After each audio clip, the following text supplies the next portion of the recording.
So that was the last show of a free tour that we just did, where we did, I think it was like 7 or 8 shows around the country, all free entry. And like Dregg has always done, ever since like the band started, we've tried to annually every year do one free show in Melbourne. Yep. And ever since the band started, like the first one we did was at the Bendigo Hotel. It was crazy. Like it was just packed out. Bendigo kicks off. Yeah, Bendigo. Yeah. And then we've done them at Workers. We've done them at Stay Gold. Like we've just kind of always, I've just always thought that's such a sick thing to do. Like just free entry and just gauge where your fan base is at regardless of finances. Like just gauge like gauge how many people actually fuck with your shit, you know what I mean? Like, and it's like leave money and ticket sales and like all of that like shit aside, and just like how many people actually are down with this vision and like the music that we make and stuff. So those shows are so great to do that. Like it's sick for the culture. It like the amount of people that come up and go, oh, like this is my first hardcore show because my friend was like, it's free, just come. May as well. Yeah.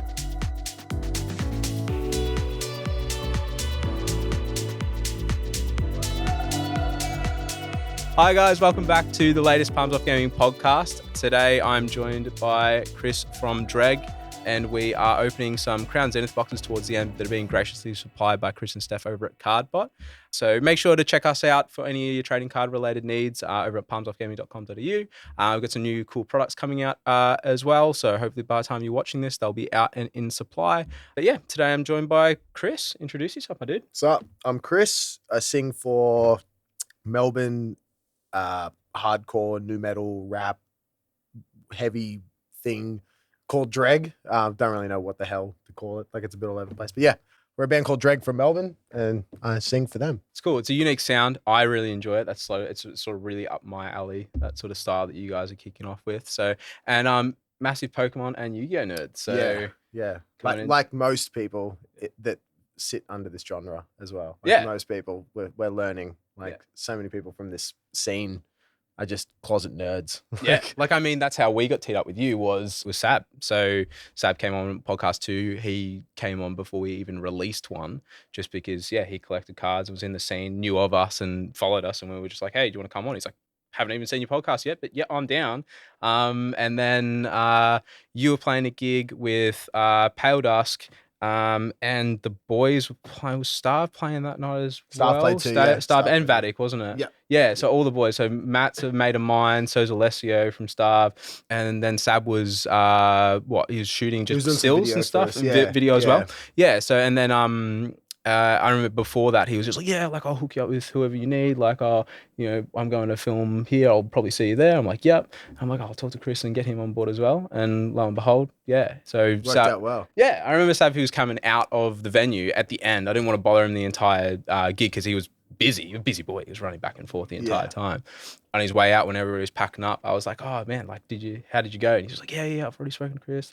You're going to tee up with him, but I've really got to run. I've got to pack everything up. I've got places to be. I'm like, yep, that's fine, man. And then you stepped out 5 minutes later, and I was like, hey man, you're like, hey dude. I'm like, oh, I'm Darcy. Sab's spoken to you. And you're like, yeah, that's mad. What's going on, dude? And so we chatted then, and then now we are here. And here we are. Yeah. So shout out Sab for getting me free Pokemon cards. Hopefully it's the same thing that happened with Sab. I've got a notoriously bad pull rate for the podcasts. Oh, okay. So I've never pulled anything good. So if we're gonna pull anything good, it's gonna be for manifest. you. Manifest. No, I'd rather you guys pull it than me. No, so but, it's for the people, man. They're watching. You want them to get the they don't care who the fuck gets the card. They just want to see something. I'm hoping you get it. I'm hoping you get one. I'm pretty sure they still do the God packs and these ones as well. So the alt arts and all that sort of stuff. Yeah, so I'm not familiar with this set at all, if I'm being completely honest. We just had a look at the card list, but I am not familiar at all. And then we worked out it's not a full set. No, so no booster boxes. It's a subset. Yeah. So you just get them in ETBs. So a little bit sort of restricted, I guess. They're still going to print the product to hell and back. But I always love the little dice and shit in these, eh? Yeah. And the little coins and everything. Little sleeves, you get your dice, you get tokens, you get your promo card as well. So if you're a Lucario fan, you get a promo for that one. My missus was doing Evolving Skies. That was a good set. Yeah, good set. And then so she was doing that, and so hard to get booster box, so we just kept buying these. Yeah. So just like in our lounge room, we've just got like the little tokens, and like there's so many of like the shitty evolving skies sleeves. Have you everywhere. seen what's going on with that one now? With that set? Yeah. How expensive it is? Yeah, and people like scalping it. Like going to Kmart, buying them all for $6, and then just trying to sell them for like $12. There's retail like gaming stores that I won't name that I've gone to that are charging like $700-800 for an evolving skies booster box. I'm like, man, that's last year's Sword and Shield set. Like that's I think last year. It's wild. Early last year. I'm like, that's crazy. Like we spoke about in the last podcast. Again, it will come out probably a week or two before this one. Are you aware what happened with Costco? No. So Costco came out with a tin and then Evolving Skies ETBs, and the other one was Chilling Rain, I think. Yep. Yeah, and so it'd be like a ETB and then a tin. And you'd either get the Chilling Rain one in the tin or the Evolving Skies in the tin. So people were going into Costco, and that was like $75. So yeah, tin and an ETB, $75. Evolving Skies. Yeah. And so people would just go in, clean out Evolving Skies, split them, and then just try to sell them. Some people were trying to sell them for $200. So scalping again. But like that's what happened recently with Costco. That was like maybe 2 weeks ago from recording. So, when you guys are watching this, it might be like a month ago or something like that. But you get the idea. But I'm pretty sure like it's pretty common knowledge that they're going to keep re-releasing the hell out of it. But if it keeps getting scalped, it's just going to be a pain in the ass. Like I saw him. My roommate was working at EB Games, Leroy, and there was one box of them in the cabinet when I went in there one day and he wasn't working. And I messaged him like, hey, do you reckon you could get that for me or like put it aside? Like, because he gets the discount. I was like, oh, could you put that aside for me? He's like, yeah, 100%. I'll sort it tomorrow. And he went in the next day, wasn't there. And then that's just it. Like no more stock of it coming in. I was like, man, it's crazy how like hyped that set. Yeah. Like I understand the Japanese set because it had so much of the EV stuff in it, but it sucked because that was my girlfriend's first set she ever got into collecting. And now I'm like, you're never going to finish it. Like you're not, there's no way. Good luck. I was like, without spending extortion amounts of money on and like she's got this thing in her head like, I'm going to pull them all. I'm like, no, you're not. That's why it's called a trading card. Yeah, you're not going to pull them all. Like not at the market now. You like, buy a whole binder of it for X amount, or you could just try to crack it yourself and you spend like 4, 5, 6, 7, 8 times the amount. So. I did it with Rebel Clash. Like, man, like anything I think it's like 201 in that set or whatever it is. Like anything beyond 201, I was like, all right, these cards, I'm just spending $40 a go on eBay. And you get towards the back end when you only got a couple cards left, and it's just like, and then the reverses as well. Like it's hard collecting all the reverses too. Dude. So like you're never going to pull yourself. Master sets are like, hats off to anyone that does a master set. I did a master set of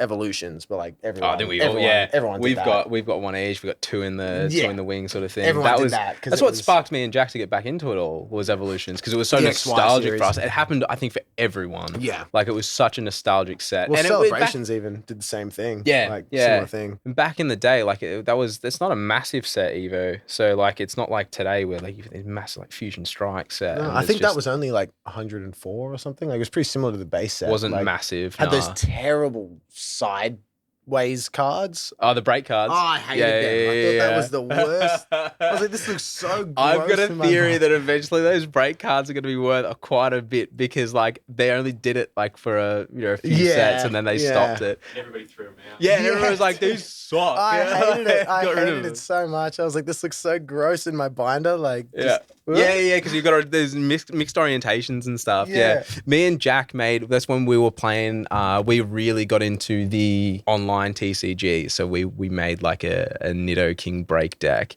and it was so off meta. And we just sit there just like absolutely, we did well with it eventually. Like we were actually kicking ass with this. It was playable. Like off meta Nido King break deck where we're trying to evolve everything and everyone's like, EX cards, your Nidorand's dead. And we're just like, shit. But when we actually got set up, it was awesome. So it was just really off meta Nido King deck. But yeah, that was fun. That was a golden era. We gotta start doing that again because we get all these code cards. So we've actually probably got to get back into that. Do you guys keep them? Like, do you keep all your code cards? Yeah, we do like show them a little bit. So, for like people at but home. Who knows if like it actually translates to scannable, like depending on like because it's not like a full like proper like breaking setup. It has a number on it as well though that they can like, they can pause. It just depends on. We don't get a heap of people watching the podcast, so if you're watching it, chances are those codes are probably going to work. So pause it and put the codes in. But we've got a bunch kicking around. Like there'd be thousands in here. Yeah, rad. Just mixed in everywhere. There's some like 6-year-old kid somewhere who just like that would be a gold mine to him. He's like, I don't care about physical cards. I just want all that digital currency. Yeah. I want the NFT cards, bro. All right. So we're going to tuck into them towards the end. So, don't skip to the end. Watch the whole podcast. But if you do really just are interested in just seeing us for the pools and you just want to use us for our cards, that's fine. You can skip to the end. But we might plug in a little bit of a giveaway in between, unbeknownst to Jacob recording. I just thought it up and I'm going to roll with it. So just throw a spatter to the works for the boys. So yeah, anyway, so you guys, similar to Sab, so and the boys from Alpha, like two remaining members, I believe, from Alpha, they moved from Tassie. So similar thing happened with you guys. You moved from Gold Coast. So a little bit different to their story. So like I moved from the Gold Coast to move to Melbourne, and I kind of moved to Melbourne with this intention of like, I'm either, because I used to play in a metalcore band in Queensland called the Lane Cove, which was just like basically a Confession ripoff. It was just like breakdowns and shit like that. I moved down to Melbourne basically with the intention of either starting like a more hardcore band that like kind of just did it the way I wanted to do it, or I was gonna just kind of just have a solo rap career down here sort of thing. It was one of the two. I was like, I want to do something that I haven't done before because I've done the metalcore thing and I listen to a lot of hardcore, I listen to a lot of rap, and then started putting a band together. And one of our original members, Blake, I was living with him at the time, and we had no guitarist, and he was like, "Oh, I know a guy like that I used to go to school with." And then I was like, "Oh yeah, show me his Facebook." And he shows me his Facebook, and it's this guy Jordan McQuitty, and I was like, "Dude, I don't like that guy, hey." And I was like, man, I've seen him at shows. He moshes with his elbows. Not about him. Like, just looks like a dickhead. Don't rate him. Don't rate that dude at all. And then he was like, well, we're going to Bang tonight, and he's going to be there, and just talk to him. So we went to the show, and I was like, oh, fuck it. Like, I want to have a beer. So I was like, oh, do you want to come around and have a jam, see if we write any riffs? And he was like, yeah, sure. And then the next day, Jordan came over with like a nylon string acoustic guitar, and we sat on the floor in like this like old house that we just moved into, and we wrote our whole first EP in like a couple of days, and we just clicked musically like off the bat. And then as we got to know each other, he had just moved from the Gold Coast as well. Oh, so we cool. It was just like two Gold Coast boys plus Blake, who was in the band at the time, and then that was kind of where it all started, and we all just kicked off from there. And like it always had that like Goldie Steez like kind of behind it, because me and him, Jordan's since left the band. He left last tour we did, the Context tour. He got up on stage on Saturday and played bass for one song. Like, he's still around, but he's not in the band anymore. But the roots of like Gold Coast are still there. Like, we went and played there last week, and like it's still like where we, I don't know, like it's where my roots in heavy music come from. Like I grew up going down to Byron for shows in Brisbane and all that. And Gold Coast hardcore, when I was a kid, was massive. Like, there was a venue called Expressive Grounds that used to just pull like 500 kids a weekend. And it would just be the most violent shit you've ever seen. Like, international bands would actually stop there and come through. And since like it's not as big as it was back then, but yeah, like that was it. And then 7 years now in Melbourne. And then so it's like it's a Melbourne band, and it was established in Melbourne, but it's just kind of like always fallen back to like, oh yeah, we are from the Gold Coast though. And our drummer, Caleb, now he's from the Sunshine Coast as well. So yeah, cool. Just keep ending up with Queenslanders around me. Like, can't escape. Keep attracting those people, don't you? It's just the accent, mate. Yeah, that's it. But like, is there any particular reason Melbourne? Like, is it just for you just a more people, more reach, or like what was the sort of the mental sort of approach to that? I think like, man, would that sound like a wanker? Like, my old band was like, old band was okay. Like, it was doing okay. And like on a local scale, like as far as like the Gold Coast and Brisbane, we were getting given all of the opportunities that we possibly needed. Like, we were getting tours. We were getting like big shows, big supports, all that. But like touring was always just hard back then. Like 7 years ago, it was so hard to like break out. Like, we'd come down to Melbourne on the odd occasion on a tour to play a show, and it was like, man, this place is just, it's actually happening here. Like, there's such regular shows. Like, there's an all ages and an 18+ scene. Like, it was all just kind of happening. And I don't know, just for what I wanted to do as well. Like I had this vision of doing something really weird and really whack. And I was like, of all the cities in Australia, like Melbourne's probably the most accepting of anything that's just like outside of the box. So I figured this will be it. And like more people to fit in more niches, I guess. Yeah. And I've lived in Sydney before. So I was like, I want to go somewhere I've never been. And like it still to this day, like I never regret like coming to a new city and having to build a band like just off my own back, like was kind of like a really cool. When was the move? What year? 7 years ago. So I think it was like 2016, I think. 2015, Yeah, like end of 2016.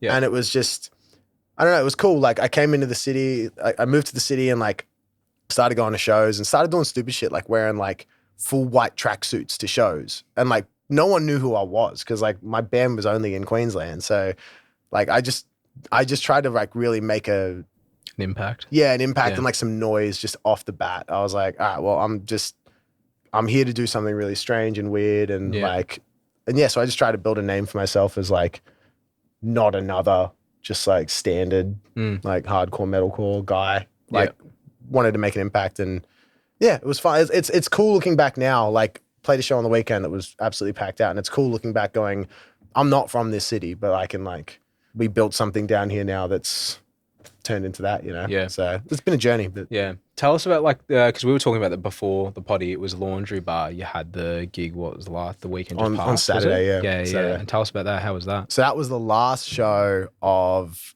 a free tour that we just did where we did, I think it was like 7 or 8 shows around the country, all free entry. And like Dregg has always done, ever since like the band started, we've tried to annually every year do one free show in Melbourne. Yep. And ever since the band started, like the first one we did was at the Bendigo Hotel. It was crazy. Like it was just packed out. Bendigo kicks off. Yeah, Bendigo. Yeah. And then we've done them at Workers. We've done them at Stay Gold. Like we've just kind of I've just always thought that's such a sick thing to do. Like just free entry and just gauge where your fan base is at regardless of finances. Like just gauge like gauge how many people actually fuck with your shit, you know what I mean? Like, and it's like leave money and ticket sales and like all of that like shit aside and just like how many people actually are down with this vision and like the music that we make and stuff. So those shows are so great to do that. Like it's sick for the culture. It like the amount of people that come up and go, oh, like this is my first hardcore show because my friend was like, it's free, just come. May as well. Yeah. And then it was cool. We did a clothing collab on the last show in the Melbourne with our friends Pangea. They're a Melbourne clothing brand. And we did like a collab capsule with them during the day, did like a pop-up store and then took that merch to the show at night. And show was just crazy. Like it was just from the first band, like everyone was just ready to move. Like everyone was ready to just get violent. So it was sick. Like I just like those shows because like I said, like it's a real good, there's no ticket sales, there's no ego and shit. It's just like we just want to see everyone that fucks with us come out and have fun. And it was exactly that. Like there's just no bullshit. Everyone's just there to have a good time. Yeah, well, particularly as you said, like if a lot of people's first metal gig, it's cool because there would be those people that are just like wouldn't really put the money there because they don't think it's for them. Exactly. And it can be like, I've spoken to a few people when they went to their first one and they're like, oh, it's so intimidating. But when you get there, everybody's so nice. And it's like, like you'll see the pit and it's, pretty hectic. But like if you get knocked over generally, like 99 times out of 100, people are going to pick you up. They're going to take care of you sort of thing. Just sucks if you get whacked. Yeah. Like, it sucks. But like everybody's pretty damn respectful when that does happen. They're not going to kick you when you're down, or it's very rare for you to see that to happen. It's a hard culture to understand until you've seen it. Like, you need to experience it. Yeah, like I've even taken like friends' parents and like my girlfriend's parents and stuff like to shows before, and like at first you tell them like there's like mosh pits and they're like, oh god, that sounds. But then like once the show starts, they, oh whoa, like there's a lot of love in the room right now. Like for how many people are punching each other in the face. Yeah, exactly. Like, there's a lot of love. Like there's the amount of times that I've been in a pit or Jack's been in a pit and like you've whacked someone like pretty hard and you felt it, and or you get whacked yourself, and at the end like you give them a hug sort of thing. It's just like, oh, like you're just throwing down, having a good time. Like, are you okay? And they're like, yeah, man, like bleeding or something like that. But the adrenaline takes it away anyway. You're like, I'll worry about this tomorrow. Like I did it during our set. I went in the crowd for a bit with the mic, and as I was getting back on stage, Mike just to the teeth and like to the lip, and my lip's bleeding and shit. And I get back off, and I'm side stage like, is my lip bleeding? They're like, it's fine. Yeah. But like your adrenaline just kind of kicks in and goes like, like whatever. I'll worry about it after the band finishes. Like I just like right now I'm in it. Like, So was it the Boris the Blade gig where we thought you broke your nose, or was it another? Who else was performing? Was Boris? Boris the Blade, but it was like Alpha Wolf when they were up and coming. Yeah. And I got smashed in the nose. You thought you broke your nose, bleeding everywhere, and Jack's just like, put it back in. Just like trying to grab his nose. I'm like, it's not moving. I don't think it's broken. It's not out. Blood just everywhere. I'm just like, God damn it. Yeah. Keep that shirt though, 100%. Do you still got the shirt? Probably He's somewhere. Yeah, that was hectic. But yeah, like even then, like people would just pick you up and be like, "Hey man, you're okay." So and then there's these massive tatted up people that are just like a lot of my mates or a lot of the people that I brought to gigs. They'll be like, "Oh, they look so scary," and then it's just like we're all just big teddy bears, bro. Like they're all just gonna give you the biggest smile sort of thing. So it is really really wholesome. So yeah, I guess that hits the nail on the head in the sense that. Yeah, it just gets these people to come to these gigs to understand it ain't that bad. Yeah. And then that leads them into developing a good experience with your band particularly. Yeah. So they're probably more likely to rock up to your next gig as well. Exactly. Because it's like they hold that special place in your heart of like, oh, this band actually introduced me to this particular scene. Exactly. So, exactly. And like we're not like we're a heavy band, but we're not one of your like crowd kill heavy fucking like we're not that so it's like it's a good entry point. Amura-esque sort of like I mean? break shit. So it's like we're a good entry point. It's like it's just everyone's just going wild. Everyone's just like a lot of push pit stuff as well as like throwing down. So it's like it's a good entry, like, and it's like it's kind of hip hop, it's kind of heavy, like you've got those that rap element to it as well. So it'll tickle your fans, a few people's fancies. I just love something like on this tour, man. Some of the cool stuff from like people that had never been to shows. Like I remember this one girl in Gold Coast was like, "This is my first headbanger I've been to," and I'm like, "Your first headbanger? That's so sick that's what you're calling it." Like, but I love that. It's like you're so this is so foreign to you. Like this is such like this is my first screamo show, and it's like. Oh, the fact that you even call it that just shows me how, like, this is not your fucking world. Yeah. Like, but you're here and you're having a good time and you're smiling, you're full of, like, dopamine and it's sick. Like, I don't know. Anything that helps heavy music get bigger. Like. Yeah, because it's not a massive, massive thing. No, like, fuck the gatekeeping. Like, let it grow, let it get big and, like I don't know. I like seeing that shit. The whole gatekeeping thing is like in any industry is such a bizarre thing to me because like it's all about enjoying it with other people. Why would you just want to enjoy it with yourself or a select few people? Plus, like you've also got to think about the well-being of the people that actually make that a thing too. So it's like you gatekeep it, you sort of then prevent it from actually becoming a big thing. And then these bands are never really going to break out of that sort of that grind. You know, and they're always going to be struggling essentially. It's one of those scenes where it is hard to make it sort of thing. So why would you want to make it harder? Yeah. I think there's a way you can almost like do it for yourself. Like just like without gatekeeping, just be that diehard fan. You know what I mean? Like for example, I'm a massive fan of like Eminem and Kendrick Lamar. Massive fan of them. But like if someone's like, yeah, the only album I've listened to is Damn, or the only album I've listened to is like the Slim Shady LP, it's like that doesn't make me like them any less just because you're familiar and like I'll just keep liking what I like. And when I talk to someone like that, instead of gatekeeping, like, you don't like it, it's just like you're not a real fan. Yeah. Instead, you can fill their head with the information you've got. Like, yo, did you know that like, man, there's this Eminem diss track where he went for Limp Bizkit and like, no, I didn't. And it's like that's such a cooler conversation than, oh, bro, you're not a real fan. You don't know. It's like you can't even build a relationship with them if they're like, oh, you're not a real fan. It's like that's pretty much where the conversation ends. You've just cut them. Like you just made them feel bad or self-conscious, and that doesn't inspire confidence. Whereas if you lead them in, it leads to more conversation. Exactly. You're going to build a deeper relationship with them. And who knows, you might end up going to a gig with that person. Well, the other thing I say is like, if you really like that artist, you want them to have more diehard fans because that makes their career better. Like, so it's like if I like a band and like my friends like, I know like one or two songs, it's like, no, dude, get deeper because they deserve it, man. Not like, nah, don't like, you're a poser. I'm the only person that will ever I liked them before they were big. Yeah. You know what I mean? Like, shout out to my roommate Hookie, whose Instagram name is I only like the demo.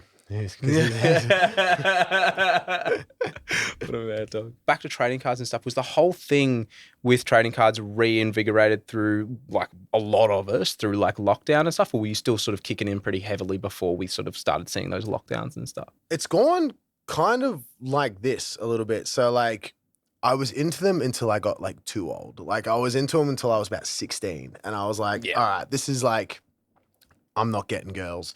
I'm not like the guys at school do not think I'm very cool. Like this is just not going very well. Like, so I was like, all right, I'm going to put these away in a box for a while. And I did that. And then I remember busting them all back out. Actually, it's funny. I busted back out my like Digimon Tamagotchis when I was like, Jacob's done that recently, actually. Yeah, dude, he went and bought us all, was it Christmas presents? Yeah, we all got like little Digimon. The tiny little baby. It was sick. Dude, I sold my, I had my D3 device, my scanner. I sold all of those through COVID and made fucking mint. But like, I busted them all back out when I was like 21 and was like playing them with like on the sly, like keeping it in my backpack, but like not telling anyone. Just like, oh yeah, just play with this thing when I can. And then like played with the cards for a bit then. And then, yeah, like played a little bit of Yu-Gi-Oh around that time as well with mates and stuff. Just like going over to like at a mate's house, smoking bongs and shit, like pull out the fucking cards and just play. But like someone would just have a bunch of decks. Mm-hmm.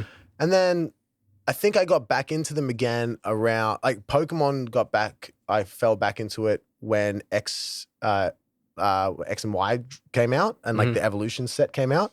I remember seeing, I think it was at like a Kmart and I saw the Mewtwo box. The deck box. Yeah, the deck. Like the structure deck or whatever you call them for Pokemon. I saw that and was like, oh, fuck, that's hectic. And like got some for my birthday from friends and shit. And then bought a bunch of boosters of that. Thought that was cool. Put them in a box. And then, yeah, like the COVID thing was just like, dude, like people hate saying it, but like Logan Paul, man, like Logan Paul just brought this shit Love back. it or hate it. Like say what you want, but like no one was really doing anything. There was a lot of like smaller ones. Like, I mean, Gary V jumped on before he started like going hard on like NFTs and trying to create his own like NFTs. And there's a weird rabbit hole with that. Steve Aoki. Steve Aoki. Yeah. Good old Steve Aoki.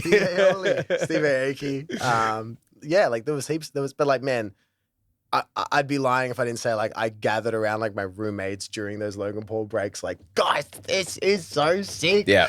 And it's just weird to say mainstream. Like this so left field thing to like, we've spoken about on the podcast before, like when you were like growing up, like opening cards, you were seen as like a little nerd, right? And now it's like all these like figureheads or these popular figureheads are opening it. And now all of a sudden it's like, it's a cool thing to do.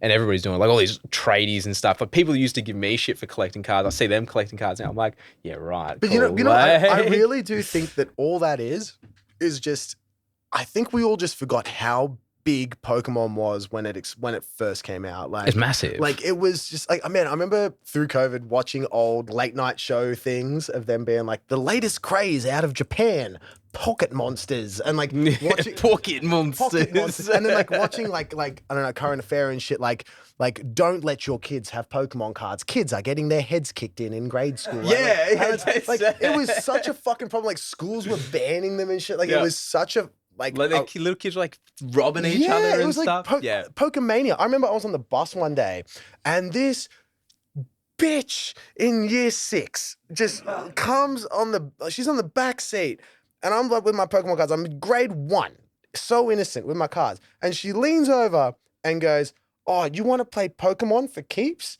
And I go, oh, yeah, okay, how do we play? And I pull out my cards and she pulls out hers and she goes, oh, okay, so mine beat yours, so I take those. And I was like, bruh. And she just took my whole deck. Like, I can't even remember what the fuck was in it. But like, there was so much shit like that. Like, it was currency on the playground. And I think that's what you've seen now is like all of these, like you said, tradies and people like, you're like, it's so mainstream. I'm like, I think we just forget everyone was into this. Yeah. Like, but just everyone tried to forget. Like, everyone. Yeah, I mean, your school, it's so cliquey. It's like you try to all these people would try to just be edgy or cool or whatever, and they'd be like, oh, that's not the cool thing anymore because we liked it when we were kids. And there's some of us that stuck with it.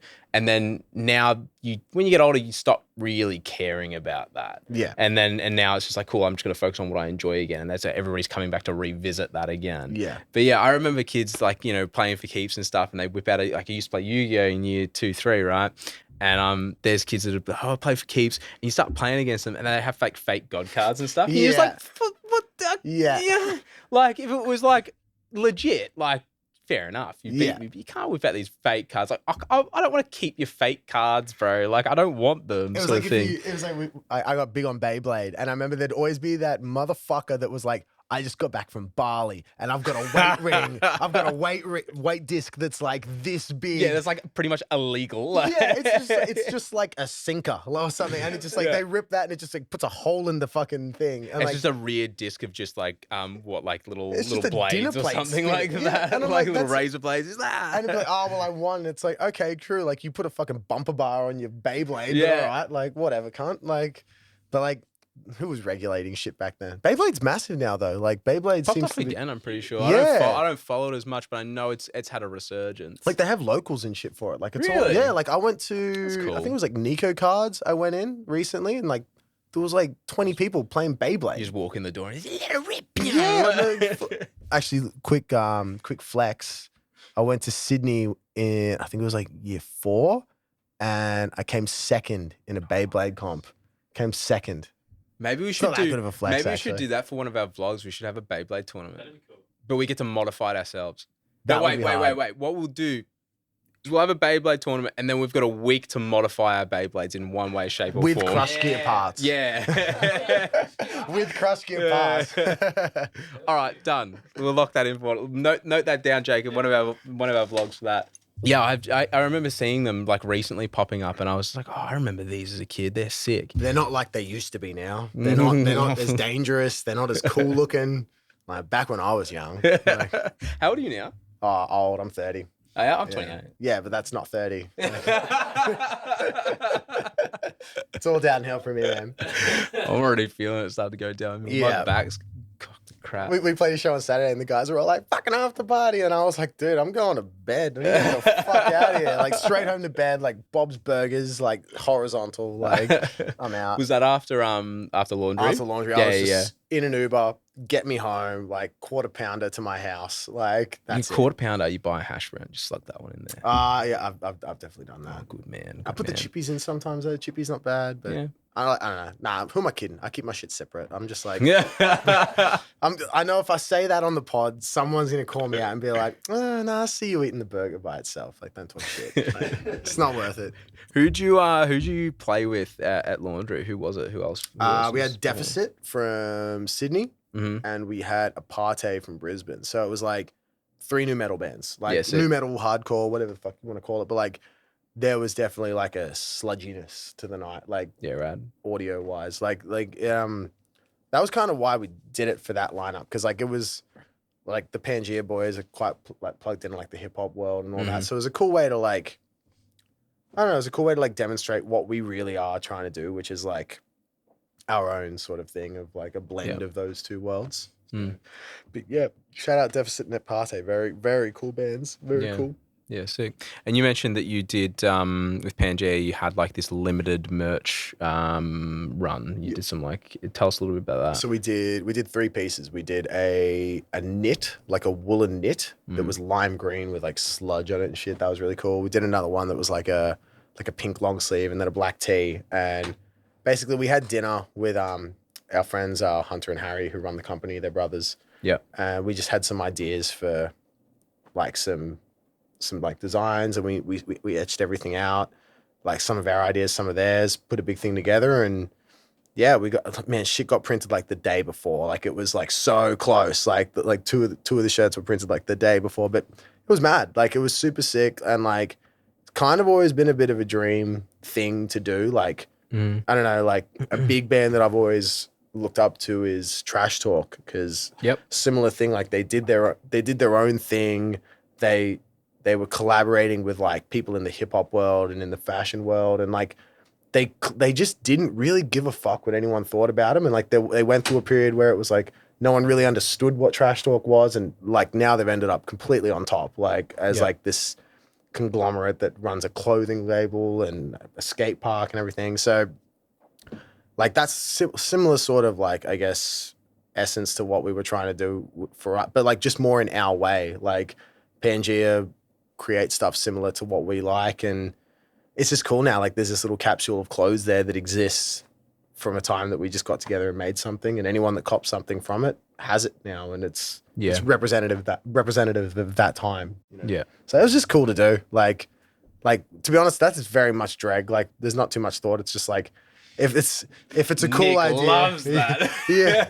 If it's a cool idea. Do now, think later. Yeah, we're very just like cool idea. Let's just do it now, because like, man, like I said, I've played in bands before, and you can sit there for so long and be like, and thinking of an idea is easy, but like executing it's a whole other thing. Yeah. Like, and I think, and doing it while it's still relevant. Too. Yeah, 100%, which is and doing it before someone else does it, and like it's a busy world now. So like, but yeah, I think just doing shit you like to do is always gonna, like, that's one thing I've enjoyed definitely this time around with this band is like, it's regardless of accumulating fans or ticking goals or whatever the fuck happens to the band, it's like, I just like what we do. Yeah. Like, I just really enjoy doing it, and I have fun every time we do something.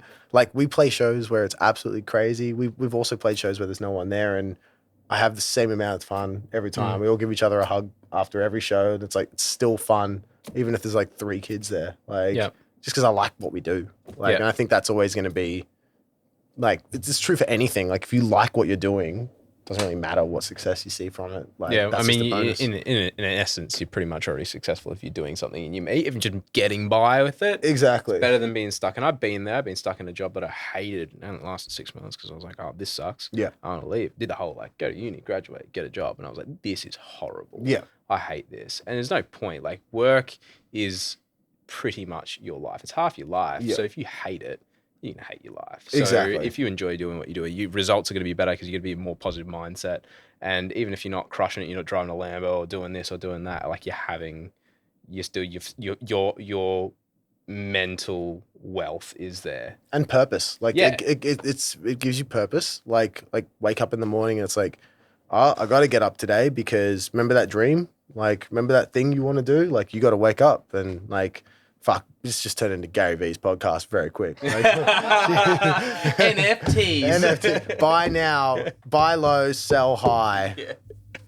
Anybody can be rich. You just got to buy low, sell high. I liked him, but like some of the sound bites, I'm just like, what? Like, there's no such thing as a bad idea. It's like, no, bro. There is. There are some bad ideas. We're doing that now. We're doing that. There's I can't remember the comedian's name, but he does the rip off of like the Gary Vee, and he goes Tim like Dillon. I think goes to garage sales. Yeah, and stuff. Like, you gotta buy low, sell high. And I'm like, yeah. He just goes and buys like random shit at a car. No, that's not Tim Dillon. No, I know what you're talking about. Yeah. The guy who always like the beanie. Anyway, yeah. We'll plug it. Yeah. So with all the stuff that you're doing your own thing, going and doing merch and actually, networking essentially, because the guys at Pangea and all that sort of stuff, the music scene's like changing quite a bit. And I know Jacob's written down here that like, a lot of people are moving away, or not so necessarily moving away, but a lot of people are releasing more and more singles rather than albums. Is there any sort of insight you could give us into why that might be so? Or well, we did it through COVID. So we put out 13 singles through COVID. Like we just did singles because like, there's arguments for both sides. And I've had this conversation with so many other people in bands and stuff, but we were trying to emulate more of what goes on in like the SoundCloud hip hop movement. Like obviously not now, but what was happening like 4 years ago, people were just dropping a song and then that one song would just shoot up and it would be massive and they hadn't even got an album out yet.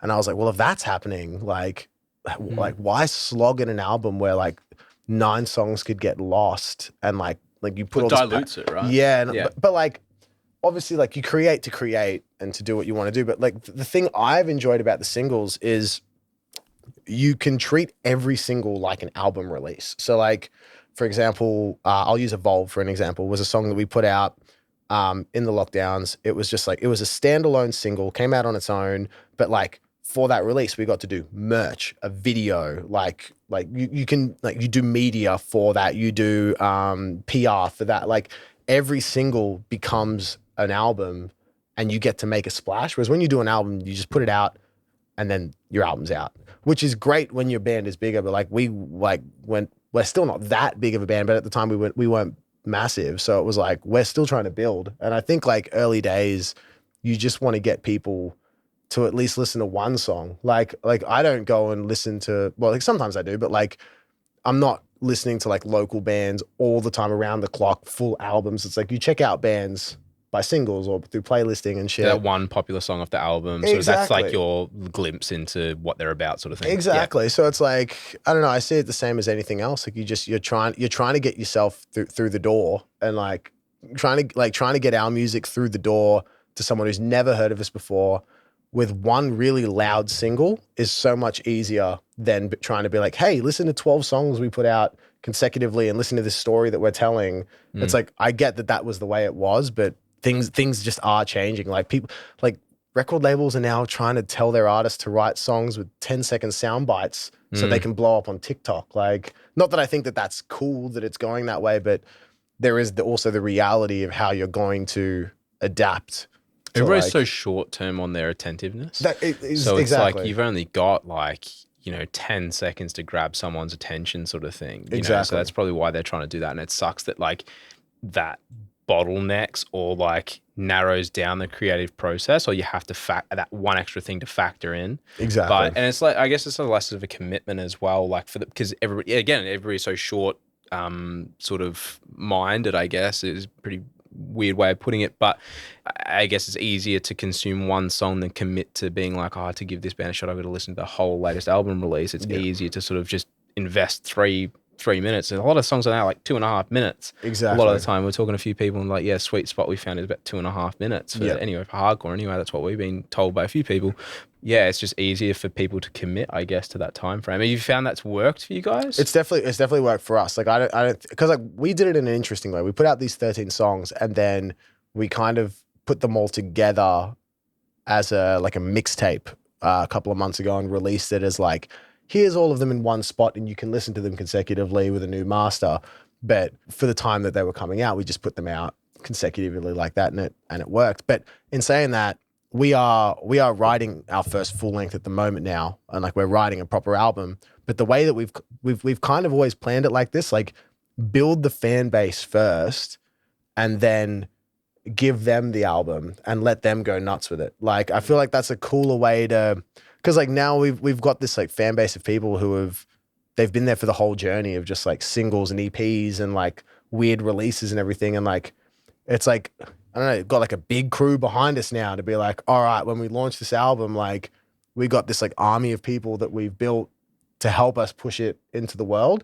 Whereas like when you come out the gate and you've got like 2 followers on Instagram and like 1 monthly listener, it's like, it's a lot to drop 10 songs and expect the world from that. Like, and just like, even from just like a creative standpoint, like this is probably the first time in my life where I've actually felt ready to write an album. And like I said, I'm 30, man. Like I'm like I've been around, but like I've just never really been there mentally where I've been like, I have 10 plus songs worth of shit that I can put out and be quiet. Like I have to be quiet now, because when we were putting out singles regularly, it was every 6 weeks. And me and my bass players were talking about this the other day. Like the last single we put out was early this year, and we're getting real like, holy fuck, like I haven't put my opinions into the world in a very long time. And this is kind of I'm getting antsy. Like, so it's like, it's exciting, like to almost like edge, like, like all this music and do something with it. But yeah, I think there's like pluses and negatives to everything. Like, cause like I can say all of that, but then I'm sure there's a band that's dropped an album straight out the gate and absolutely blown up and become the biggest thing ever. So there's always going to be a counter argument. Exactly. It's always going to be, it's just about finding whatever works for you guys. Yeah. But I do think like if you're not confident in writing a full body of work yet, or you just don't think you've got a body of work to talk about, like why not just knock singles out and just see what the hell happens? Like, but yeah, there's no formula. Like the deeper I get into like the game of music, I realize like there is no formula. Like it's just a lot of like trial and error. Like I remember I always used to think there's just this thing that happens to you. Like you either get signed or you score this booking agent or you get this one tour and then like you're big, and it's like, it's just a constant evolution and kicking away. And like I said, you just have to like what you're doing, because there are days where it feels like fucking hard work. And if you don't enjoy what you're trying to produce, you're not gonna just the dream's not going to be there. The effort's not going to be there. exactly, Yeah, and you're gonna burn yourself out and not have fun. You know? Like it also rubs off on people. Like you can get that vibe from people as well when you talk to them. If they're not passionate about it or they don't really know exactly what they're doing or exactly what they're talking about, like having a short conversation with someone if they're passionate or not, and that's going to equate to, I feel like, a better chance of success. There's a little bit of luck involved as well, like with 100%. algorithms and all that sort of stuff as well. Like if TikTok's going to go put you on, the first shot, just like being in the right place at the right time. You know what I mean? Like being somewhere, like a lot of us, like getting our deal with Epitaph was like right place at the right time, right people saw our music at the right time, like, and then. Were you stoked when they approached you about that? Ridiculously, yeah, ridiculously stoked. But like, there's like, but then it's like for that it's like how many opportunities did we not get because the right person wasn't in the right place at the right time, and like you just like fuck, the universe is pretty like endlessly like random. So like. It's chaotic. Yeah, look at Bad Baby. Goes on fucking Dr. Phil and goes, Catch Me Outside. And now she's like on billboards making like #1 hits. It's like, anything can fucking happen. Yeah. Like anything can happen. You just got to put yourself out there. That's the main thing. Like if you do nothing, nothing will happen. That's probably the best lesson. So just keep doing shit. Like, and it's not like you don't even take shots as well. Like you guys are collaborating. You guys are working with other people as well. You don't have that mentality of like we're just focused on us and that's it. Like you're always going to get further working together, and obviously you network. And in April last year, you did a collaborative track with City Morgue. So you're going out, you're doing stuff with people, you're getting involved. How did that come about as well? Like that was like through. That was like through management in a weird way. So like their manager and our manager communicated, and they were just through Epitaph as well. Well, not really. Like our management is like kind of third party away from. But then like they talked to someone through Epitaph, and I don't know, a bunch of conversations happened. Then turned out they were like into the band and like super down to do it, and one thing led to another. And man, I was so hyped when we got the verse back. Like when we heard it for the first time, I was just like, this is so fucking hard, and I just sound like a pussy compared to this. Like I was like, remove my verse, like take me off it. Like, nah, dude, I thought like I was so hyped on that. Like I've been listening to them for a couple of years now, and that was just super sick. But I love like all the collaboration shit like that. Like, cause I was talking to Hunter from Pangaea about this actually at the pop-up, but like we were saying like collaboration in general is just so big right now. Like in clothing and in music and everything, like it's just massive. And it's like, it's because people are just, it creates something new for a period of time. And then that is that. Like, for example, super nostalgic, but like Collision Course, Linkin Park and Jay-Z, that one album that they did together, like they didn't do that again 5 years later or 10 years later or 15 years later. Like that happened, and it exists in that period of time, and that's that. And you just remember it for that. And like, that's something new, and it's something that's not Linkin Park or Jay-Z. It's another thing. And I think that's what's so cool about collaboration is you're just making these little pockets of like art or music or whatever it is that just exist forever in that, like they're timestamps, and they don't continue going. Whereas like a band keeps going and makes more and evolves. A collaboration doesn't keep going and evolve. It just happens, and then that's it. And then those two people go off and do something somewhere else. And I just think it's so good for like artistic growth and just for fun. Like it's just fun working with people that you don't know. Fun networking. I imagine you probably learn a lot from the other people and vice versa. Well, like even, pop-up shop, I'm talking to these boys and like learning about different cuts of shirts, learning about different like printing companies, ways to do, and I'm like, all right, well, I've walked away better off. Like I haven't lost anything doing this. So this was worth doing. You know? You're a bit more enlightened by actually, because you don't think about some of those things. You don't think about like people are just like, oh, it's a shirt, but then you just go into like, oh, you can do sub, or you can do like DTG, you can do this, you can do that, and it's just like things you wouldn't even think about. Yeah, it's like every little, it's like the whole like walking out your front door is an adventure. Like I swear every time I end up going to a show, like just going to a show, not playing, something comes from it. I talk to someone who's like, oh yeah, like we have this show coming up. Do you want to jump on this? Or like, conversations just happen, and it's like, well, I could have just sat at home and done enough. Like just walking out your front door is going to make shit happen. Talking to people is going to make shit happen. Like if you just put yourself out there, things just will come and just happen. So the amount of times like I've been speaking to people and you've just like had a casual conversation, and then at some stage throughout that conversation, you find middle ground somewhere. Yeah. And you can derive so much value from that conversation, and it's like you didn't approach that person for that specific reason. You had no idea. Yeah. And then halfway the conversation, you're just like, oh my God, you collect trading cards, or you do this, or you produce music as well, or, Yeah. you know, and then it clicks, and then you get on this big, long conversation, and then you'll be in contact with that person for, it doesn't need to be like, you know, a best mate where you're talking to 24/7, but if you have like a burning question about something, you just hit them up, you'd be like, hey man, like, do you know about this? And they're just like, yeah. And they're more than happy to help because you've actually built a relationship as well. Well, that's like, dude, that's the story of my life. Like my day job, I work part-time as a barber, and like, Yeah, Jacob's got his haircut from you. Oh, word. Oh, word. Hell yeah. Yeah. That's a random, well, dude, perfect. Like, that's it. Like I'll be working and like someone will come in. I just start talking shit with them. And then like, it's crazy. Like you can end up having like the most random thing in common. Like I've gotten shows just because like random people have come in and been like, yeah, I'm a booking agent for this, or like I manage this bit, or just random shit. Like, oh yeah, I run a screen printing company, or it's like the conversation is better had than not had. Yeah, You know what I mean? exactly. You'll get more. Yeah, I feel like barbering is it's very one-on-one, close one-on-one. Yeah. And I don't know if I run a body piercing studio. Oh, true. And it's so obviously this as well. It's so similar conversations. You have to sit them down. You're with them for 20 minutes, half an hour, sometimes longer, depending on the service. And yeah, you meet some really cool, interesting people. Like I've had people that run massive logistics companies, people that run big physiotherapy units and stuff like that. I'm like, oh yeah, I got to really like sort of back, and they're just like, yeah, just pop in, see me, just drop my name, go in, have a chat. Or people that I needed a translator for particular purposes as well, and I found a translator. They come into work and I just hear them speaking Mandarin. I'm just like, yo, I really want to learn Mandarin because we deal with a lot of manufacturing over in China and stuff like that. And they're like, oh, I'm actually a teacher. Like I teach Mandarin, like, and I was just like, sick, cool. So I've got her details, and I'm like, oh, would you be cool coming in? The boy, I haven't even told the boys about this yet. I've got so much on the last week, but they're just like, yeah, I'm happy to come in, and I'm in between jobs, and it's like, cool. We actually need someone to come in and do some bits and pieces. Would you wanting to help do that? And they're like, yeah, cool.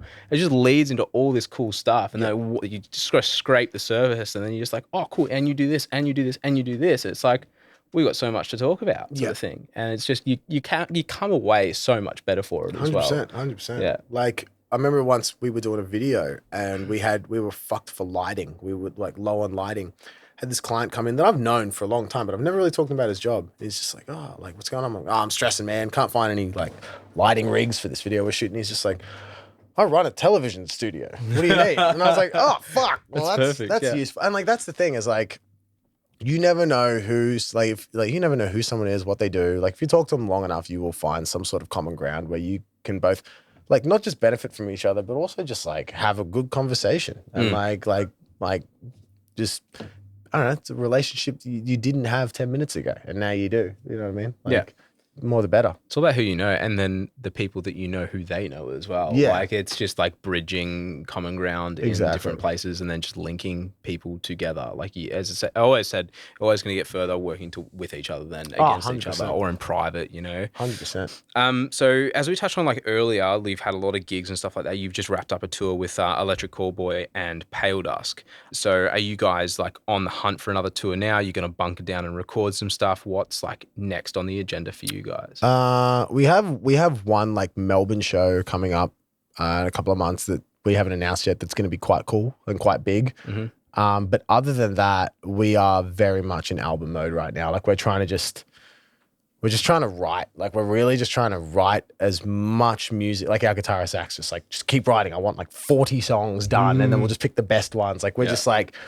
We just want to keep writing, and like we're kind of just getting lost in it at the moment as well. Like I remember shit that we started writing months and months ago. Like at the time we were like, this is so sick, and now we listen to it like, it sucks. Like the new shit's even better and better. Like we're just trying to push ourselves, and I don't know, like just get lost in writing. Like it's been a very long time since I've had to write like a body of work, and I think it's the same for the guys. Like since we've had to like write something that's not just a single, so. There's a lot that goes into that, and then also trying to just work out exactly what, because I'm on lyrics, so it's like I want to know exactly what I want to say. I want to say the right shit. It's our album, so it'll be remembered. So I just want to hit every nail on the head possible and just do it right. So we're just writing, and like if tours come, like we'll take them if they're cool. But right now it's very much like we like the big focus is just make this album something incredible so we can have a couple of years of fun off it, hopefully. So, Have you got like a sort of a dedicated time frame for that, or a guesstimate as to when you want to be releasing that? Or probably like I thought that was the Zelda. Imagine. Yeah, I thought that was like the Breath of the Wild. You excited for number 2, by the way? Oh yeah, 100%, 100%. I'm so excited to just call in sick for 2 weeks. Yeah, I'm debatable. Sorry, not debatable, but a very hot topic. Is I'm really keen for Hogwarts Legacy. Oh yeah, dude, 100%. It's a really like weird. People like, are divisive on it. Very like Yeah. for different reasons, but like I'm keen for it. I think it's gonna be. I'm devastated because I'll be playing it on the Switch, which is they don't release it for like 6 months from now. Or it comes out like that. July on the Switch, and it's not gonna be great. Like it's gonna play like all these. It'll run a bit slower. I reckon. Yeah, it won't run the same. But like I'll fucking excited for that game. Like that looks cool. Like I'm not the biggest Harry Potter head, but like that game looks fucking hectic. Yeah, it was sick. Like you're like obviously you big into like RPGs. Obviously, I'm getting that vibe from like Zelda and stuff. Depends on the game. Did you ever play like Dark Souls and stuff? Nah, never did. Nah. I'm a big fan. FromSoft. My roommate, shout out Mal, plays Dark Souls and loves it. Yeah. But yeah, no, I'm not.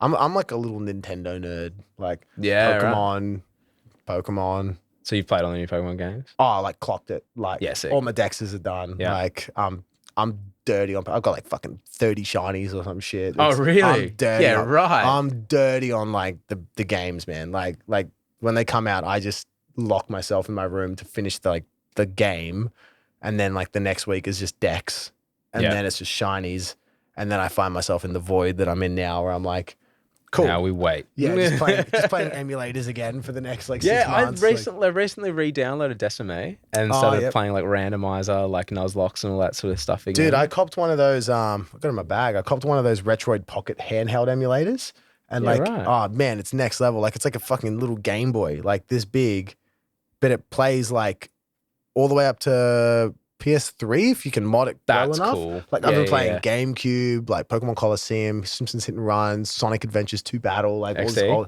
XD Galaxy. Yeah, dude, all that shit. Like so. I really want them to remake that. There's talks apparently I saw somewhere. Or like something. I've read something somewhere that. Unless it was just like they were talking about an emulation, like an emulation or some shit. But surely, I'm hoping they do. I was looking at a video on that a while ago, and apparently the whole team, the dev team, a lot of them had never played Pokemon before. True. I think they got a lot of people over from, correct me if I'm wrong, hopefully I don't get this wrong, but Dragon Quest. There was a lot of people that used to make Dragon Quest back in the day, get on the bandwagon with that. True. And that's why, and it's the only game that's based upon an area of America or Mexico. I'm pretty sure it's America rather than a place in Japan. True. And that's why it's so, that and the dev team is why it's a lot of a bigger, darker theme, and it's why it's all like barren and not like lush. Oh, so it's completely different like input and a completely different like side of the coin in their dev team. Almost. Completely different. Nobody from their mainline team went into actually dev that. Oh, hectic. So that's why it's so, and then Shadow Pokemon was sort of like their spin on it as well. They're just like, I want to do this. That shit was cool. Yeah, it was dope. Was it was really cool. The best call ever. And now we've got throwbacks to that in Pokemon Go as well with Team Rocket and stuff. And then what was it Pokken? Did Pokken have any of that? The Pokken tournament game?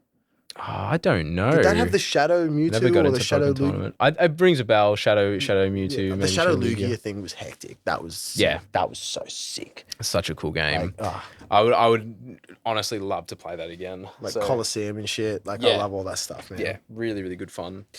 So before we got interrupted by the intercom, it was a Zelda, and then we were talking about your recent gig that you just finished, and then your album. So, did you have an estimated time frame or release date for that album? Not really. Like, I think we'll probably try and put something out.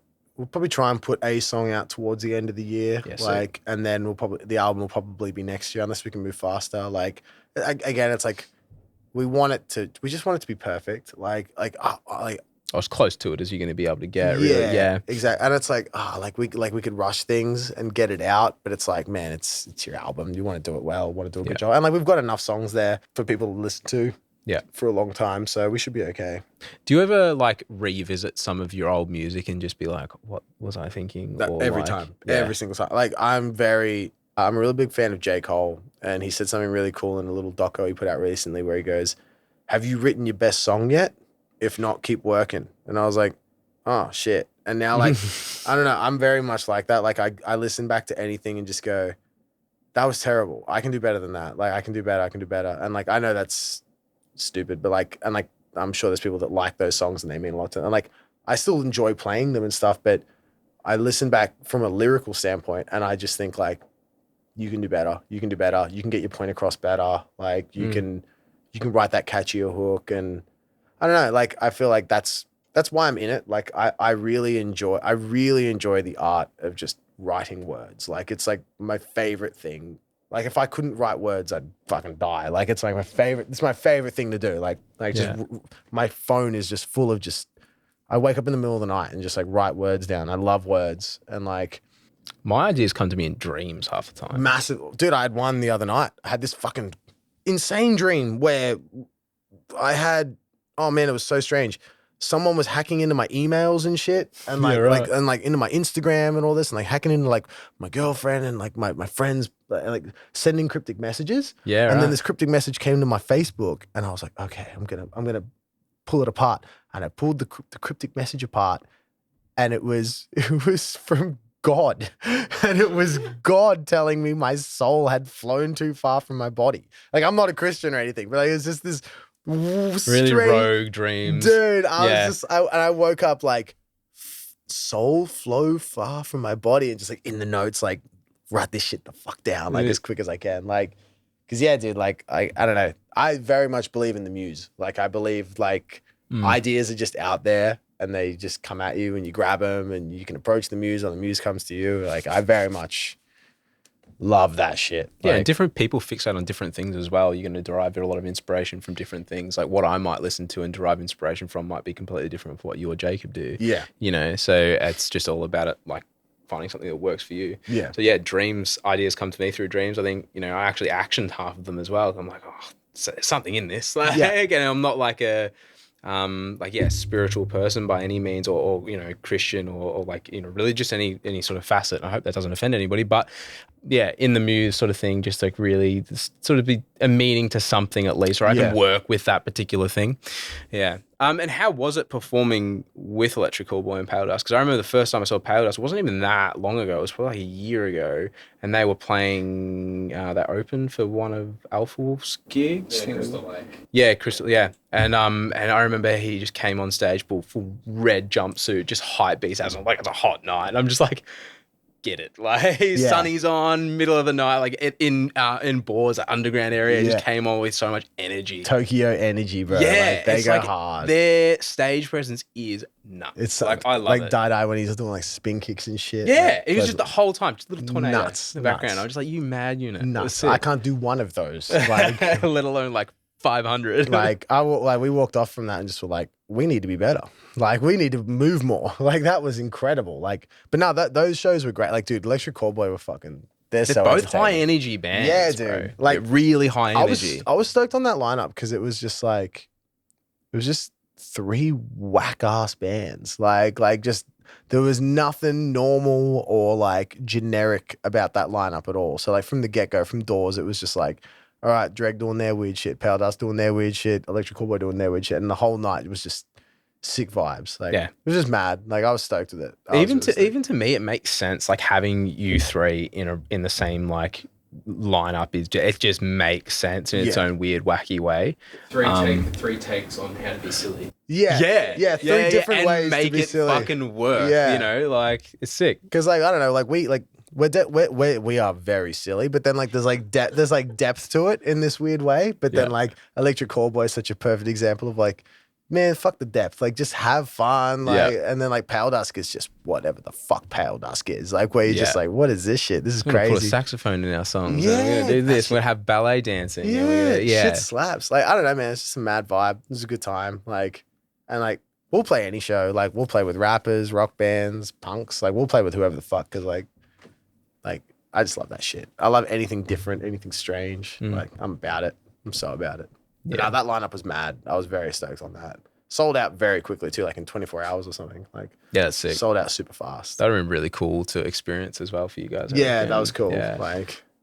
Like we sell out shows, but not in 24 hours. I was like, holy That's fuck. like an accomplishment. There's a very, very, very small subset of people that would actually be able to say that. Yeah, I know. Yeah, it's actually quite a big Blows my mind when shows accomplishment, sell out so. like in the minute. Like when you hear about shit where it's like the website crashed. And I'm like, Yeah. how cool must you be? Yeah. That people just like I just sit at their computers like It must be nice. Must be very I nice. was like, that is Yeah. so cool. Like hats off to anyone that can accomplish that in life, man. That's fucking sick. Like that's so mad. Like 24 hours though, that's a massive It was accomplishment. cool. So well done. that was I their reckon- first time here as well. That was their first time in Australia. Yeah. And they sold out a fucking 1,000 cap room in 24 hours. I was like, holy fuck. Like you guys got a few years of good fun ahead of them, I think. I think they're gonna have a good time. I reckon. Speaking of fun, I'm going to tuck into some of these ETBs. Now, obviously, you're a massive Pokemon fan. We've gone through the set list for this.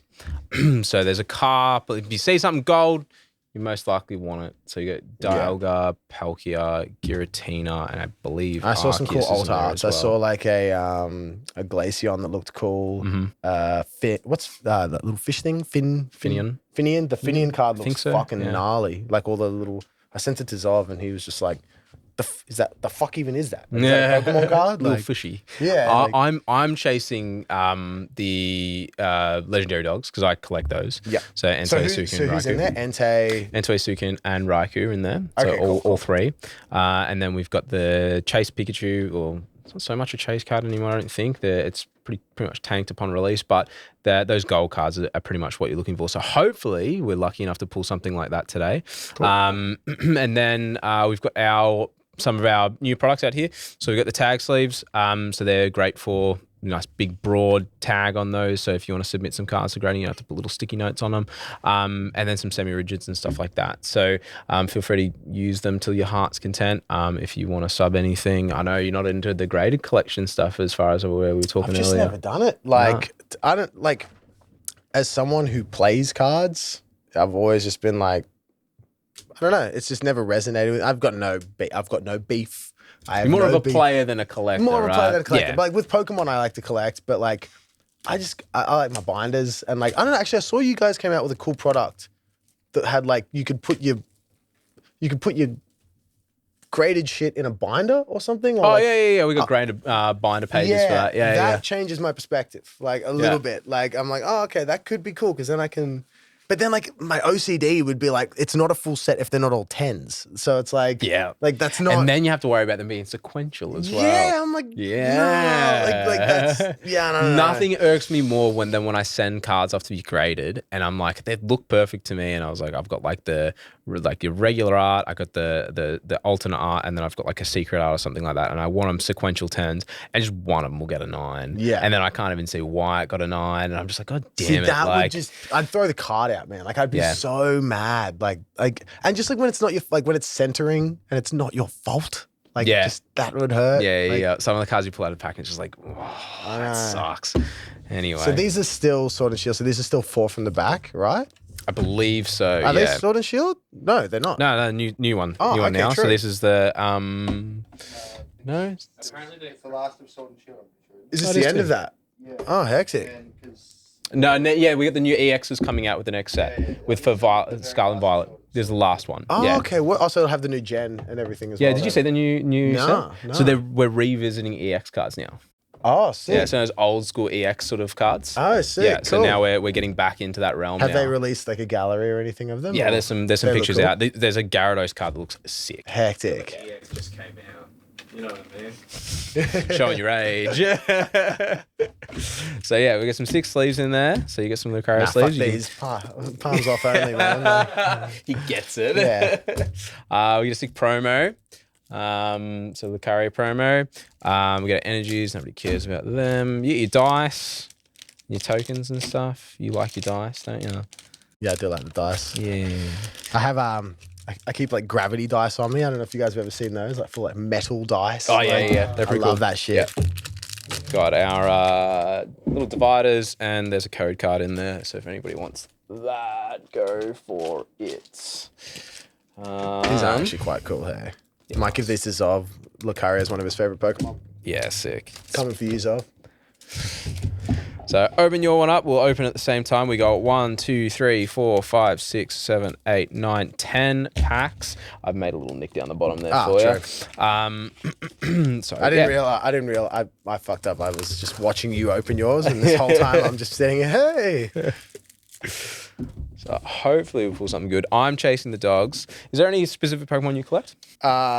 Anything like, man, I'm a basic bitch. Anything Gengar, I fucking love. Gengar's so popular. Because he's sick. Because he's just fucking like everyone. Like people get so mad. Oh, they got card set here. People get so mad like about the whole like everyone likes Gengar, and it's like, well, stop gatekeeping Gengar. I wonder why he really likes Gengar, because he's awesome. He's cool. He's kind of goth. He's kind of like spooky. So like, playful. Yeah. It's like, I don't know. It's got like definitely through like the SoundCloud movement. You saw like all these rappers like using it in their chains and shit. Oh, they got Mewtwo's a big one for me too. Just because he's all like, why the fuck am I alive? And I'm like, man, feels like who else we got in the set? Like, this is a cool set. Yeah. Ditto's always mad. Like if it's blue. Shiny Ditto. Rayquaza's always higher. Oh, the black Rayquaza. Shiny Rayquaza's mental. Shiny Rayquaza's sick. Dude, these old arts are mental. Some are really beautiful. Like, so I'm really keen to see a few of them. Some of these are so silly. Oh, okay, I'm very excited. So the God pack, I'm pretty sure they do it in the English version as well, is you pull all those alter arts in the same pack. Oh, so it's like you can pull two full art sort of thing. So you pull all of them in the one pack. Oh, I know that's what they did. Oh God, I hope I didn't get that wrong. I'm pretty sure that's what happened in the Japanese one. Is you got them all sort of thing. Because I opened some, was it Lost Origin or Silver Tempest? I opened one of them and I was getting 2 full arts. Yeah, happens. I was like, I didn't know they were doing that. Then Dragon Ball, they do God packs every now and again as well. True. Because I know you got a Dragon Ball sleeve. Do you ever open the cards? I cracked them. I bought a stupid amount of them maybe a year ago. But I know nothing of the game. Yeah. Like, I just pulled a bunch of shit and just kept everything that had Trunks on it. And that was kind of it. They're just a gorgeous card. But the game looks cool. Yeah. And like they're a sturdy card. Yeah, they're thick. The card stock's thick. I was like, this is probably the best card quality I've seen. I'd like to learn how to play that. Yeah. It seems popular. Like all the local shops. And like Digimon's massive. Yeah, Bandai game as well. People love that. Yeah, it's sick. Dude, these are crazy. Okay. All right. Let's stop looking. Let's open them. Hell yeah. I'm talking like, let's go. And I'm not even fucking ready. All right. How many we got? 8, is it? 10, I believe, 10. This one. Yeah. Hell yeah. Oh, these look so sick as well. They got the Zacian on the front. Mm-hmm. Only Zacian though. Interesting. Hell yeah. Fuck yeah. I'll keep my energies. You gonna build a deck? Oh, I never know. You should play it online as well. I should. I think the mobile app's working now, I think. I play Master Duel online for Yu-Gi-Oh! Oh, yeah. So that takes up I remember I had the program on the computer with the whole Blue Eyes, that first 3 sets or whatever. It was like restricted to the first 3 or 4 sets. Oh, okay, yep. And you play on the computer with that. That was cool. That was a good time. Oh, man. I love that. I'm not even going to do the card trick for this one. We're going card trip or no card trip? I'm not. Okay, cool. Yeah. All right, cool. Go for it. Open away. Shinx is one of my favorites. Luxray's sick. Yeah. Such a cool design. Shiny Luxray. Yeah, shiny gold Luxray. Yeah, Gangster as Luxray. So hard. Yeah. Like. Oh, Rollo, sick. Hectic. So I don't do them in every all of them in the one pack. So I was wrong. People are going to hate me for that. But I'm stoked on that. That's sick. Hell yeah. That's Riley's one of my favorite little baby Pokemon. You said you had no luck. Starting strong. So wait, I'm just gonna go balls in with the card trick and hope that it's still 4 from the back. Yeah, it is. Energy on top. Wait, I'm in here? Yeah, pretty much all in here. Like, as long as you're on the table, you're pretty sweet. Ultra Ball. That's friends. Some of the trainers, man, they just don't build them like they used to, eh? Nah. Misses a lot, that one. V Reggie. Hell yeah. Not bad. Do you like the whole Reggie thing? Nah, I was never got into it. The whole like Braille. The whole like the Legendary Birds was sick, and then the dogs obviously my favorite because it's what I collect. And then that was just a weird one. Like I get the concept, but it's just like it's hard seeing like things with dots for eyes, like Yeah. in multiple of them. It doesn't really have it doesn't have a speak character. a personality. Yeah. So it's I've robotic almost. yeah, exactly. Yeah. So I couldn't really get into it as much, but I can respect the concept. Hate it in the game. Always a pain in the ass in the game. I have to unlock I'm straight to the walkthrough. Like, Yeah. all right, what do I do? Yeah. Just get me through it. Love S is one of my favorite, like, I can't really say new anymore, but like, you know, Like newer not age. original, like, yeah, newer age sort of Pokemon of Volcarona. I always try to get them in game. Luxio, sick. Alrighty. I'm in frame. I am in frame. Jesus Christ. Actually, just got a shiny one of these on Violet. You're like 30 shinies. No, but it's so annoying. I got a shiny male. And Oh, you can't evolve it. you can't That evolve it. sucks. And I didn't know that. And then I was like, oh, what the fuck? sucks. This is pointless as. But it's my main Pokemon, like in my party. Everyone's just screaming at me right now. Like, I got I hadn't found a shiny in ages. I wasn't even like looking for it, and I found a shiny Yungoos. oh And yeah. I'm like, oh, it's one of my least favorite Pokemon. And I remember the last time I found a shiny, it was a shiny Spearow. I'm like, again, one of my least favorite Yeah. Pokemon. That's like I got 3 shiny Lockets, whatever it is, that new gen Pokemon. Locket. It's like a little fucking looks like a switchblade. Oh, yeah. Yeah, I got like 3 of them. I'm like, this is the worst Pokemon I've ever seen. Radiant Charbug and a Silinzieds. Oh hell yeah. Boss. Salazzle. Yeah, you get it. Hell yeah. Yeah. What's the Radiant card? So Radiant's like the shinies. Is that just like a reverse holo or is that So like a shiny version of the Pokemon. Oh, So they're in word. different like shining version of that Pokemon. So, Okay, true. Yeah. Hectic. So last time I was lucky enough to pull the Zard, the Radiant Zard, Yeah. Japanese Oh, version. I of think that. I've just fucked this off the get-go. I've done something wrong. Yeah, did I? I got this Ditto after I just hell yeah. I don't know what's going on, bro. These how you get them in every Yeah. few packs. Yeah. So what is this they've put in? Is just this a just like a token. token? Yeah. Yeah, true.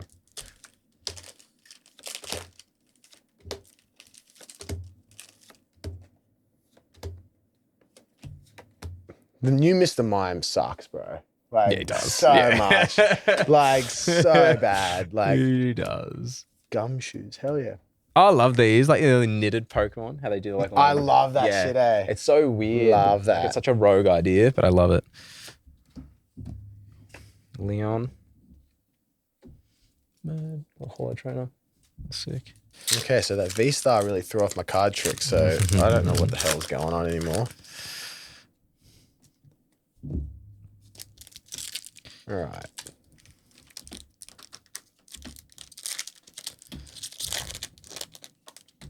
Man, underrated fucking like evolution line is just Oddish through to Vileplume. Like, what a sick Pokemon. Like when they introduced the different Evo for it as well in second gen. Oh, yep. Yeah. Oh, Ah, Samurott V-Star. Miss Melody. Hey, Oh, very damn. good. Double- Okay, double cool. hits. Damn. That is sick. Yeah, That it's is- not bad. that The is- artworks look sick. Bang. Hell yeah. 2 packs. Hell yeah. That's rad. I'm happy with that.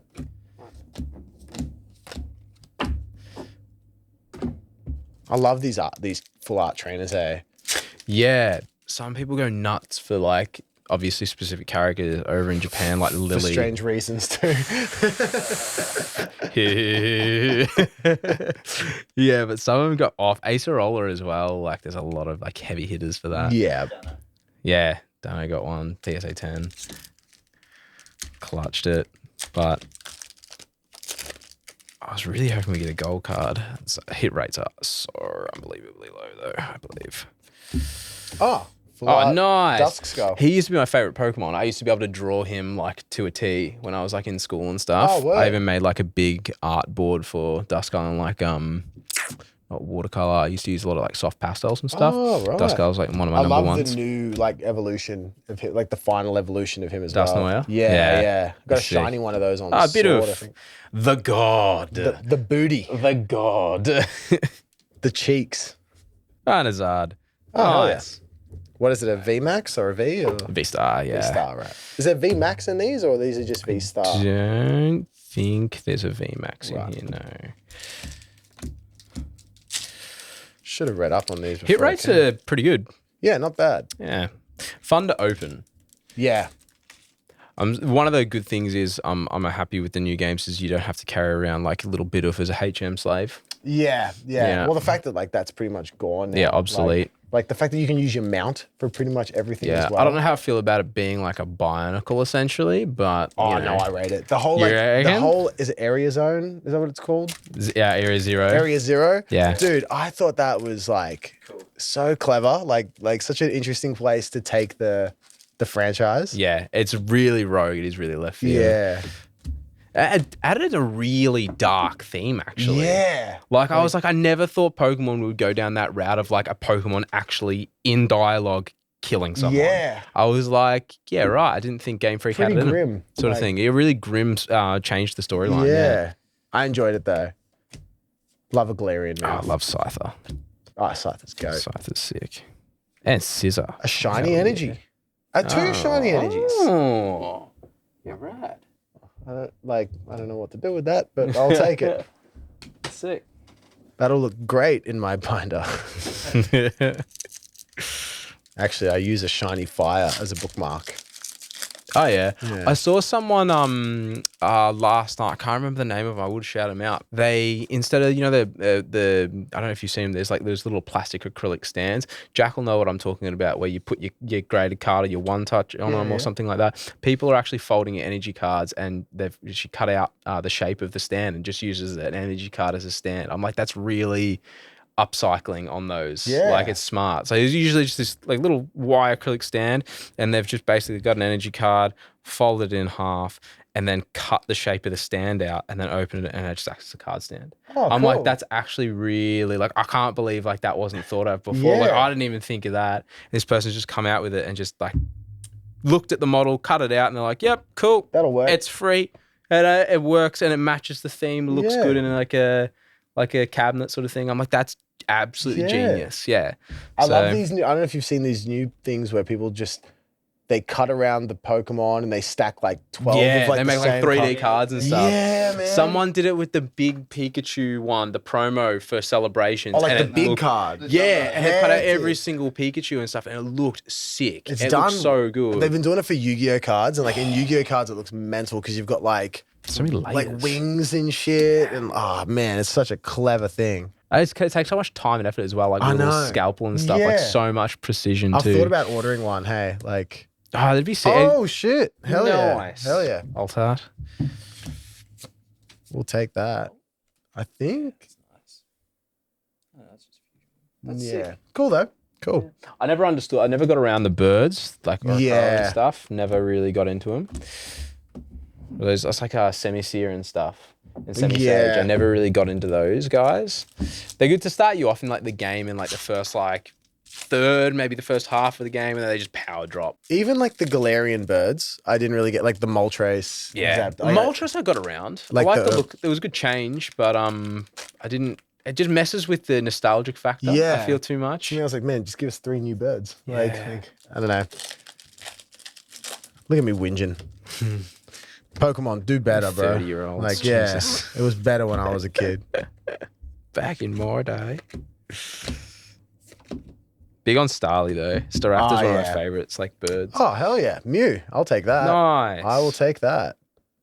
I will take a Mew any day. Oh, and the Ponyta. Oh, yeah. So cute with the pink. They're good looking cards. Yeah, those full arts are sick. Those are really cool. Something strangely nostalgic about that. Just with the little Nidoran and Nidorina in the corner and everything. Yeah. A lot of new Pokemon in there. Yeah. So it was my first, when I was playing like yellow and stuff, or red and blue, like always get a Nidoran. Either, like I'd pretty much like alternate it between like playthroughs between being female and male, and I'd always get a Mankey for Primeape, and I was so excited they did Annihilate. Oh, I got a shiny one. Oh, look at you, Mister. I've got time to shiny hunt.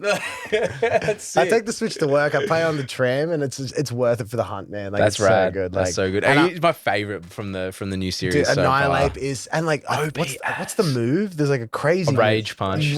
Dude, that OP as man. nuts. Like I got I got a primate with because I don't look up the move sets or what the ability is usually. I like to find out, and I got one with Anger Point, and I was like, yep. my God, if this evolves into an Iolape and still has Anger Point, this is going to be stupid. And it Yeah. evolved and it didn't. Ah. But then I found out it had Defiant as well, and I ended up getting one from a raid that had, or I used one of those ability caps on it or something like that. Yep. And it's got Defiant, so if anybody tries to like lower your stats, it's just like attack goes up sharply. And it's just True. like, and then you've got Rage Punch on top of that. It's just rogue as. And then they've got this whole like move memory now as well. Like you can remember a move. Yeah, You, you don't have to like supply heart scalers or anything like that. You can just go into and relearn everything now. I don't know how I feel about that. I think they've tried to make the whole thing way more accessible when it comes to competitive play. Yeah. Because now you've got like your herbs and mints and stuff like that to change natures and stuff. They just try to make it like way less grindy for competitive play.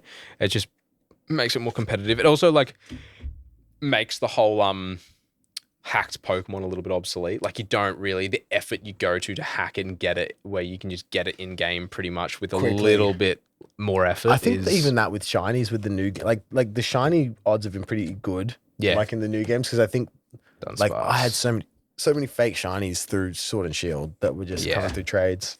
Mystery trading, people mystery trading your crap. Or even just regular trade. Like, hey, this is a modded so-and-so. Like, bit off with the cheeks and, Kyogre V. That's cool. Nice. Oh, yeah. Got my boy Dunsparce. They did my boy over Dunsparce with the evolutions. They're like, let's just add a little bit of an extra bit of a body to him. Yeah, the extra booty. Yeah. And they're like, oh, yeah, you can get the secret triple. Yeah, so what's it now? I was watching this chick on Instagram who was trying to shiny hunt a triple body one. Oh, God, you must hate your life. She got bro. one. She got one. I was like, holy fuck. Like no, she was like catching them in the area zone. What do I keep calling That's it? rogue as. That's Whatever so... the zone is. She was catching them down there. I was like, holy What are the fuck. odds? I'd love to know the odds of that actually. Some people just have too much time. Like I say with my box of 30 shiny Pokemon. Yeah. I'm just not working hard enough. Last pack. Last pack magic, baby. Cool.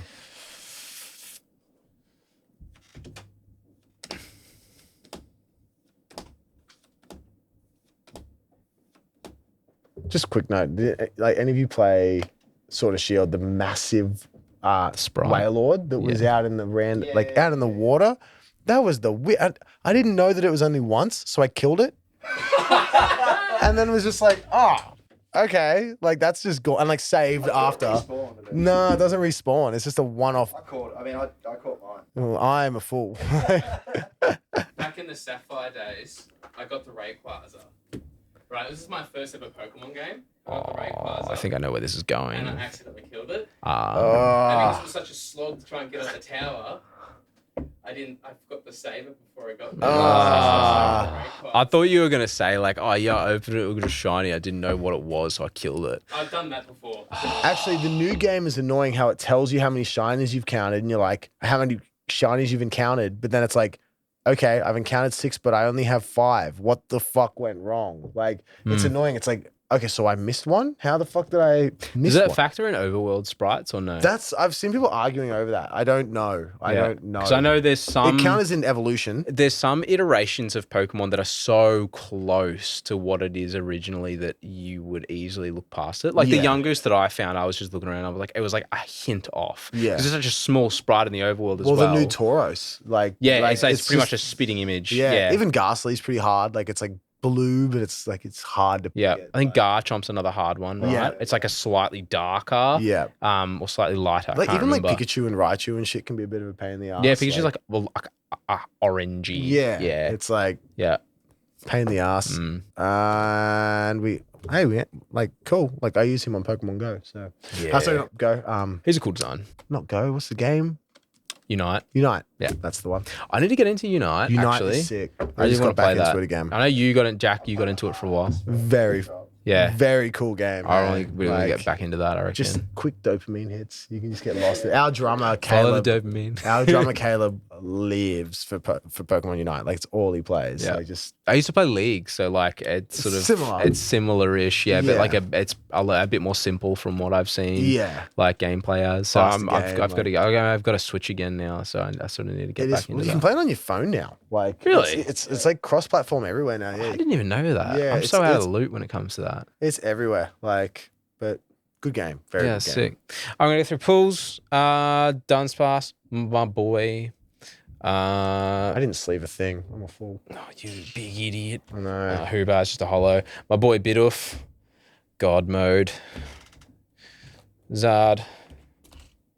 Riolu. I'll probably grade him depending on how it pans out. I'm going to inspect it a little bit later. He's one of my favorite little baby Pokemon. And then a Samurott as well. And then a couple other little bits and pieces. Samisear. And a Radiant Charbug. What have I got? I've got Duskull.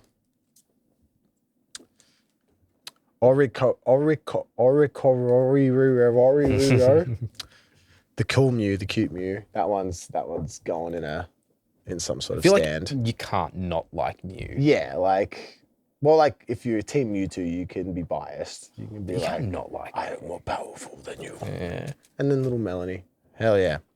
And then your shiny energies. And then my shiny energies, like these bookmarks. They're sick. Hell yeah. They are cool though, eh? Like, Yeah. I like them.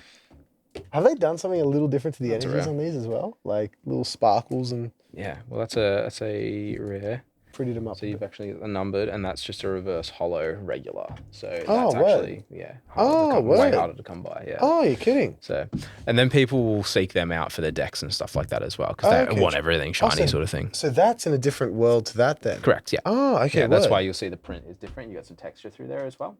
Oh, okay, true. And then you won't have that on this one. No, so it's a regular hollow on that. Oh, hell yeah. And then, yeah. So there was a whole saga with where they made energies like secret rares again. Oh, interesting. Yeah. How cool. I don't know if that's a secret, but they did it ages ago. They made them gold at one stage as well. They were cool. I rated them. Anything gold, love. Yeah, So right. I really want to get the gold Giratina from this set. So if I cool. had to pick up another card to like collect or another character to collect, it would be Giratina. Do you ever buy singles or? Yeah, I do. Like if there's something I really, really like, I don't buy much Pokemon anymore, but it's mainly Dragon Ball. So Yeah. which segues us into trying to rope you into graded cards and Dragon Ball. So here you go. That's from us. Oh, and it's Trunks. Yeah, it's Trunks. This is my first graded card I've ever owned. There you go. And it's a 10. Yeah. Of course Oh, it is. damn. Only 10's here, baby. Oh, Yeah. shit. That's very cool. That is very cool. So he's a pre-release. Oh, that's so Seriously, sick. pre-release. So yeah, me and Jack got a bunch of those when they first came out. So, Oh, that's so sick. yeah. Hell yeah. For anyone that listens to the band, we have a song called Trunks. So that's like, Nice. that's so sick. That's really cool. Is that based upon like, did you get that from Dragon Ball? or- Yeah. So the song is like kind of like this weird metaphorical blend of like how fucked up the future is and like what I would do if I had the power of Trunks to like go back in time and change. That's cool. Yeah, it's cool. Yeah. It's probably one of my most proud songs, to be honest. Like it's like, lyrically. yeah, you got Trunks and then Sav and Alpha's got 104 as well Yeah, for yeah, Cubone and Pokemon, stuff. So like- it's just like, it's those weird tie-ins you don't really That's the think thing, about. man. Like this genre is just full of nerds, bro. Big nerdy This is cool. boys. This is very cool. I really appreciate this. That's This is right. very cool. No dramas. Like, And we will kit you out with one of our deck boxes to take you to your events and stuff as Hell well. yeah. Hell yeah. And a couple of bits and pieces after the potty as well. hell yeah. Thank you. And for anybody that has listened thus far, we don't have a massive audience, so hopefully someone wins it. All you have to do is drop a comment on our YouTube video. Just let us know your favorite Pokemon or favorite card. Favorite card from Crown Zenith, please. Whoever we pick will just send you a deck box. So we got the deck boxes coming out soon. So drop a comment. You're probably going to be like one of a very, very, very, very, very few. So get that in, and I will personally package that up and send that out to you. But yeah, thanks for coming on board, man. I really, really appreciate it. It's good to network with all you guys and Thanks for just having nerd down with each other, I guess. Hey, So- like I said, if I could tell 6-year-old me that I got free Pokemon cards out of writing music, it'd all be worth it, baby. It's all worth it. I've made it. I've made it. I've made it. Fuck the label. Fuck the shows.